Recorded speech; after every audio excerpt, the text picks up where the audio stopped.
मैं advocate doctor Sangeeta Singh, क्षत्रिय कर्णी सेना की राष्ट्रीय महिला अध्यक्ष और आधी आबादी की आवाज।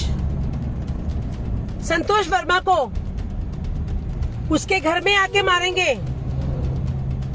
उसको इतनी ज्यादा अगर हमारी सवर्ण लड़कियों से, ब्राह्मण लड़कियों से विदेश है, नफरत है, घृणा है, वो हीन भावना का शिकार है,